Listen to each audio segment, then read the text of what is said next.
अस्सलाम वालेकुम व्यूअर्स, क्या हाल है आप सबका। उम्मीद करती हूँ कि आप सब ठीक होंगे। और ये मैं पी रही थी मिक्स फ्रूट जूस। मेरी वीडियो स्टार्ट होती है जूस से। और हमने बात की थी कि मैं नेक्स्ट वीडियो में जो हमारा टॉपिक इनकम्प्लीट रह गया था उसे कंप्लीट करना था। रमज़ान के हवाले से हम बात कर रहे थे पिछली वीडियो में, तो उसको कंप्लीट करना ज़रूरी था। तो बात ये हो रही थी कि रमज़ान में हमें कौन से काम करने चाहिए और किन कामों से हमें बचना चाहिए। सबसे पहली बात तो है कि दुआ। रमज़ान से पहले ही ना आप ये दुआ चलते फिरते हर वक्त मांगना शुरू कर दें कि ऐ अल्लाह मुझे इस रमज़ान से भरपूर नफ़ा उठाने की तौफ़ीक अता फ़रमाना। तो एक बार हज़रत जिब्रील नबी सल्लल्लाहु अलैहि वसल्लम के पास आया, फरमाया कि इस आदमी के लिए हलाकत है कि जिसने रमज़ान का महीना पाया और अपने गुनाहों की बख्शिश और माफ़ी ना हासिल कर सका। तो आप सल्लल्लाहु अलैहि वसल्लम ने उसके जवाब में आमीन कहा था। जिस बात पे आप सल्लल्लाहु अलैहि वसल्लम ने आमीन कहा है तो सोचें फिर वो बात क्या होगी। ये वीडियो में ना ये मेरे पास दुआएं हैं, कार्ड्स हैं, बहुत पसंद है मुझे। ये ज़बरदस्त कार्ड है, मेरे पास काफ़ी ज़्यादा थे, अब ये चंद एक ही मुझे मिले हैं। ये सॉरी का कार्ड देखें, मेरा फेवरेट कार्ड है ये। हम दूसरे कार्ड यूज़ करते हैं तो इस्लामिक यूज़ करें, अपनों के लिए तो फिर उसकी क्या ही बात है। अच्छा, फिर रमज़ान में आ जाती है ख़रीदारी, ठीक है। अब आप देखें पूरा रमज़ान बाज़ार रश रश रश शॉपिंग हो रही है कि जैसे अल्लाह ताला ने रमज़ान का महीना तो शॉपिंग के लिए बनाया था। ये अल्लाह ताला ने रमज़ान का महीना इतनी बरकतों फजीलतों वाला महीना है कि हम इसको पाएँ, इसकी फ़जीलत को पाएँ। तो अब हम मुसलमानों के ये हालात हैं कि बाज़ार शॉपिंग से भरे रहते हैं पूरा पूरा महीना रमज़ान के। तो ये ख़रीदारी का महीना नहीं है, ये इबादतों का महीना है। ठीक है, शॉपिंग करें लेकिन लास्ट में कर लें या आप रमज़ान से पहले ही कर लें। अच्छा, ख़रीदारी में क्या है कि रमज़ान और ईद की ख़रीदारी के हवाले से जितने काम पहले मुमकिन है ना वो कर लें। सबसे बेस्ट यही है कि रमज़ान स्टार्ट होने से पहले ही आप अपने कपड़े वगैरह लेके स्टिच करवा लें। वरना क्या होता है कि शब कदर और चांद रात जैसे जो कीमती रातें हैं, ये आखिरी बहुत कीमती रातें हैं जिसमें है कि शब कदर को तलाश करो आखिरी ताक रातों में। तो शब कदर और चांद रात जैसी कीमती रातें ईद की ख़रीदारी में ज़ाया हो जाती हैं और मजबूरन रमज़ान के दौरान हमें बाज़ार जाना पड़ता है। कोशिश करें कि कम से कम वक्त लगे और दिल में हर वक्त की फ़िक्र और दुआ हो कि दुनिया के जितने भी काम हैं जितनी जल्दी हो सके निबट जाएं और ज़्यादा से ज़्यादा वक्त अल्लाह के ज़िक्र और कुरान की तिलावत में सर्फ हो। फिर मुलाकातों की तकमील आ जाती है। बहुत से ऐसे लोग होते हैं जिनमें से एक मरतबा की मुलाकात महीना भर के लिए काफ़ी होती है। ऐसी मुलाकातों से भी रमज़ान से पहले कोशिश करें कि फ़ारिग हो जाएं। बस हमारी दावतें शुरू हो जाती हैं ना। तो अब आता है हकूक़ वाजिबा की अदायगी। कोशिश करें रमज़ान से पहले ही अगर हकूक़ुल्लाह आपके ज़िम्मा बाकी हैं, मसलन ज़कात अदा नहीं की हुई, रोज़े क़ज़ा हैं, तो इनको अदा करके फ़ारिग हो जाएं। इसी तरह हकूक़ुल बाद में से किसी का हक़ मारा है, किसी के साथ भी ज़्यादती की है तो इसका हक़ अदा कर दीजिए और इससे माफ़ करवा लें अगर आप नहीं अदा कर सकते तो। और जिनसे आपकी तरफ से कोई ज़्यादती हुई है तो इनसे फिर ऐसा बिहेव करें कि वो खुश हो जाएं। अगर आपसे किसी ने ज़्यादती की है तो उसे माफ़ कर दें ताकि अल्लाह ताला भी आपको माफ़ कर दे। लेकिन मैं इस चीज़ को एक्सेप्ट करती हूँ, बहुत कुछ लोगों को माफ़ करना बहुत बहुत मुश्किल होता है, बहुत कि बस कुछ लोगों ने बहुत ज़्यादती की होती है फिर भी अल्लाह ताला ने क्या आप उन्हें माफ़ कर देंगे तो अल्लाह ताला आपको माफ़ कर देगा। सच्ची तौबा। याद रखिए, वो महफ़िलें, वो दोस्त, गर्ज, वो तमाम चीज़ें जो इंसान को गुमराह करने का बायस बनती है, ख़ुसूसन जो आपकी कमज़ोरी है, इनसे दूर रहने की कोशिश करें तरावी पढ़ें, ऐसी मस्जिद तलाश करें जहाँ बड़े इत्मीनान से आप ठहर ठहर कर कुरान मजीद की तिलावत कर सकें।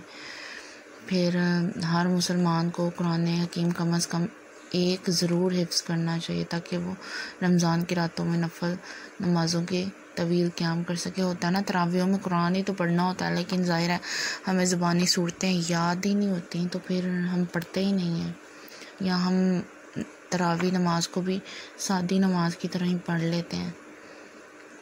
तो अपने रमज़ान का एक चार्ट तैयार कीजिए, उसमें कॉलम बनाएं, कौन सी कमज़ोरियाँ दूर करनी है, कौन सी खूबियाँ अपनानी है, कितना कुरान हदीस अज़कार वगैरह रोज़ पढ़ने हैं, तो रोज़ाना इसको साथ पूर करें। और सबसे बढ़कर नीयत की दुरुस्तगी है, रोज़ा खालिस आखिरत के अजर के लिए रखे इंसान। आप सल्लल्लाहु ने फरमाया, जिसने दिखावे का रोज़ा रखा इसने शिर्क किया, और आपको पता है शिर्क इतना बड़ा गुनाह है कि इसकी माफ़ी बिल्कुल भी नहीं है। अल्लाह ताला हर गुनाह माफ़ कर देता है, शिर्क माफ़ नहीं करता। नमाज़ों में सरगर्मी से काम लें, हमें नमाज को अपने मामूलात का सबसे अहम हिस्सा बनाना चाहिए। आप देखें, हम अल्लाह माफ़ करे हमारे ये हालात हैं कि हम काम की खातिर नमाज छोड़ देते हैं, जबकि हुक्म है कि नमाज की खातिर काम छोड़ दो, काम की खातिर नमाज ना छोड़ो। फिर कुछ सहरी और इफ्तारी के काम है कि आप ने फरमाया कि सहरी में बरकत है, इसे हरगिज़ ना छोड़ो। अब हम या तो खाते ही नहीं, ऐसे ही पानी पी के रोज़ा रख लेते हैं कि रात को खाना खाया था, या बहुत पहले खा लेते हैं, तो इसके बारे में है कि लास्ट टाइम में खानी चाहिए। और सहरी में बरकत है, इसे हरगिज़ ना छोड़ो। अगर कुछ नहीं तो इस वक्त एक पानी का घूंट ही पी लिया जाए, क्योंकि सहरी में खाने पीने वालों पर अल्लाह ताला रहमत फरमाता है और फरिश्ते इनके लिए दुआए खैर करते हैं कि देखें इतनी आसानी दी है कि इंसान समझे। आप सल्लल्लाहु ने फरमाया कि मेरी उम्मत इस वक्त तक खैर पर रहेगी जब तक वो इफ्तार में इजलत और सहरी में तख़ीर करेगी, कि मतलब कि इफ्तारी के बारे में हुक्म है कि उसके लिए जल्दी करो। और ये भी हमसे गफलत हो जाती है, रोज़ा खुला होता है और हम बाज़ों का इधर उधर टहल रहे होते हैं कि जैसे कोई बात नहीं, खोल लेते हैं। फौरी तौर पर खोलना चाहिए।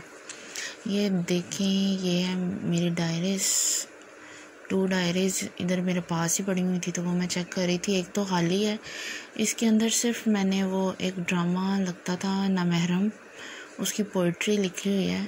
इसे भी लिखे हुए काफ़ी देर हो गई है। उसकी पोइट्री मुझे बहुत पसंद थी, तो बाकी इसमें कुछ भी नहीं था। और ये जो मेरी दूसरी डायरी है, इसके अंदर मेरी पोइट्रीज थी, तो ये देखें गज़ल है, और ये मैंने 2010 में लिखी थी।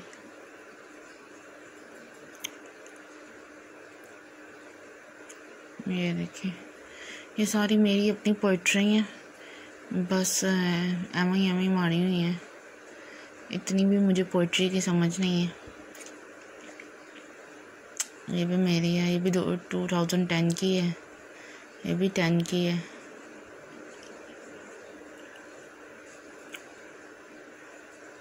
ये देखें, और ये जो बीच में से 4 लाइन मिसिंग है, ये मैं भूल गई थी। 2 शेर ना माइंड से आउट हो गए थे, वो आज तक नहीं याद आया मुझे। ये भी मेरी है, ये पोएम है, ये भी मैंने लिखी थी।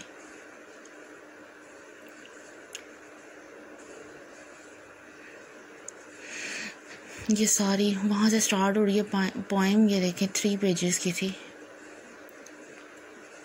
ये भी मेरी पोइट्री है।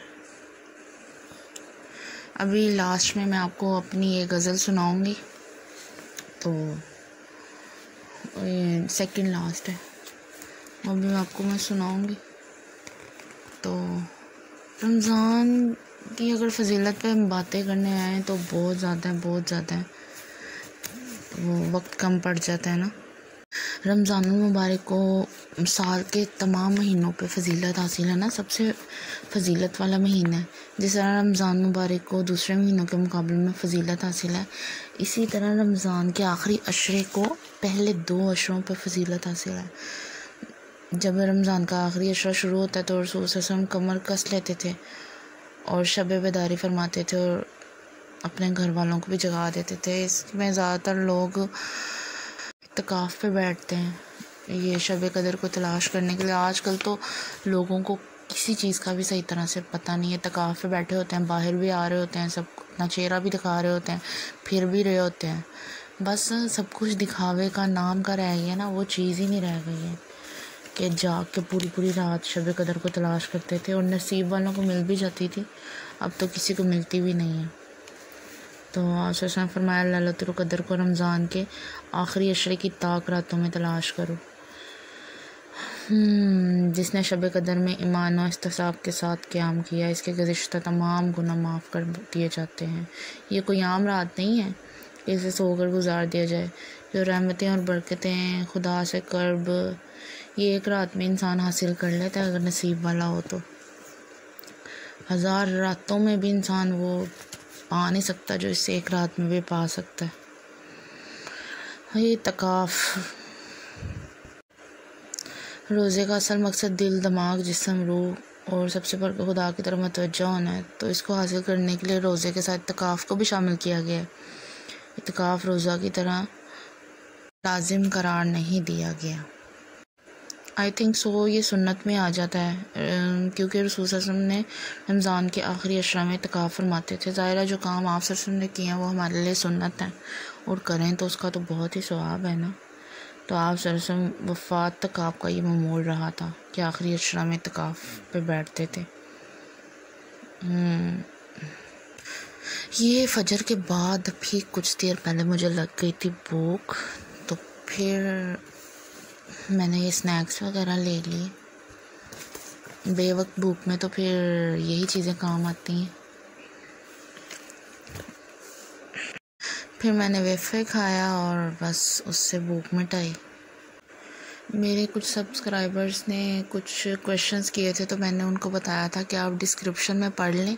मैंने थोड़ा बहुत ऐड किया वह जो मेरे माइंड में आया था तो मैंने लिख दिया था उधर। तो वैसे भी मैं बता दूं कि 2013 में मेरी शादी हुई थी और अल्हम्दुलिल्लाह 7 इयर्स होने वाले हैं मेरी शादी को। 3 किड्स हैं मेरे अल्हम्दुलिल्लाह। तो ग्रेजुएशन किया मैंने और